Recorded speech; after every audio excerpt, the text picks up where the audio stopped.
श्रद्धाज kitchen मध्ये तुमचं स्वागत आहे।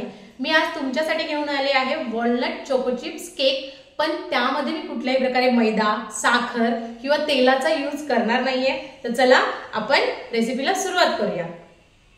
जसं की मी तुम्हाला व्हिडिओच्या आधीच सांगितलं आहे, आपण कुठल्याही प्रकारे साखरेचा यूज करणार नाहीये। तर गोडू कसा बनवायचा आपल्याला केक, त्यासाठी इथे मी 150 ग्रॅम खजूर घेतलेले आहे, याच्या बिया काढलेल्या आहेत आणि यातच 1.5 कप मी गरम दूध घालते आहे आणि याला आपल्याला साधारण 1 तास भिजत ठेवायचं आहे, जेणेकरून आपले खजूर मऊ होतील आणि त्याची प्युरी छान बनेल।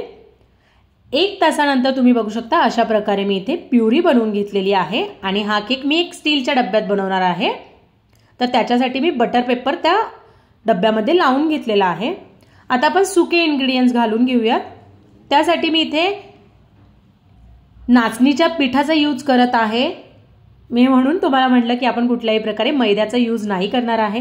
मी 1 कप नाचणीचं पीठ घेतलेलं आहे, त्यातच 2 चमचे कोको पावडर घातलेला आहे, 1 टीस्पून बेकिंग पावडर आणि अर्धा टीस्पून आपण बेकिंग सोडा घालणार आहोत।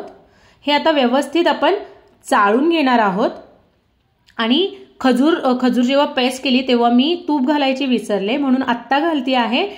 पाव कप मी तूप घातलेला आहे, मेल्टेड आहे। आता याला आपल्याला कट अँड फोल्ड मेथडने व्यवस्थित मिक्स करून घ्यायचं आहे। एकच डायरेक्शन ठेवा, जर तुम्ही फक्त सर्क्युलर मोशनमध्ये मिक्स करणार असेल तर एकच डायरेक्शनने करा आणि कट अँड फोल्डने यात ना एरेशन होतं आणि छान आपला स्पॉन्जी केक बनतो। हे बघा, अशा प्रकारे आपल्या बॅटरची थिकनेस आहे, कुठल्याही प्रकारे एक्स्ट्रा दूध घालायची गरज नाहीये। आता जो आपण बटर पेपर लावलेला जो डब्बा आहे त्यामध्ये हे बॅटर घालून घेऊयात, व्यवस्थित घालून घेणार आहोत आणि याची थिकनेस अशीच असते, जास्त आपल्याला पातळ करायचं नाही तर कच्चा राहतो। डब्यामध्ये आपण बॅटर घातल्यानंतर मी त्याला 2 ते 3 वेळा टॅप केले आहे। आता याच्यावर भरपूर असे वॉलनट घालते आहे। तुम्हाला दिसतच असेल रायाची गडबड चालली आहे, मला केक दे म्हणून। हेच करत असताना मी एक पातेलं गॅसवर प्रीहीट करायला ठेवलेलं आहे। आता वॉलनट घातल्यानंतर मी त्याच्यावर चोको चिप्स घालते आहे, हँडफुल असे चोको चिप्स घालायचे आहेत। आपलं आता पातेलंही छान प्रीहीट झालेलं आहे। आता यात केक टीन ठेवून आपल्याला लो टू मीडियम हीटवर आपल्याला 60 मिनिटासाठी हा केक बेक करून घ्यायचा आहे। 60 मिनिटं झाल्यानंतर मी यात चाकू घालून बघते आहे, जेणेकरून काही आपला केक शिजलाय की नाही हे कळतं। बघा, आपला चाकू व्यवस्थित बाहेर आलेला आहे। आता याला आपण काढून थंड व्हायला ठेवूया। किती छान असा केक झालेला आहे।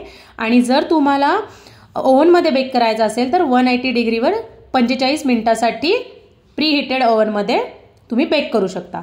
आता आपला केक थंड झालेला आहे, मी ह्याला थोड्याशा याच्या कडा साईडच्या लूज करून घेते, जेणेकरून केक आपला इझिली निघेल।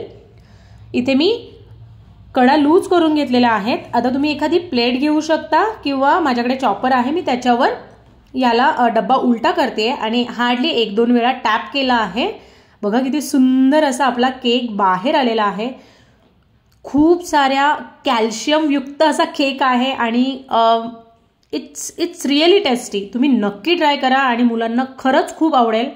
आता मी हा स्पेशली चिल्ड्रन डे साठी बनवलेला आहे, सो मी हा रायाकडूनच कट करून घेणार आहे आणि त्याचाच अभिप्राय विचारणार आहे।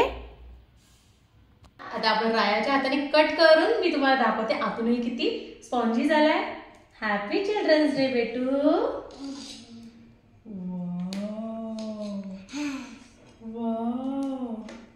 हे बघा, किती मस्त आणि स्पॉन्जी झालेला आहे। तुम्ही रेसिपी नक्की ट्राय करा। माझ्या चॅनलला लाईक, शेअर आणि सबस्क्राईब करायला विसरू नका। थँक्यू।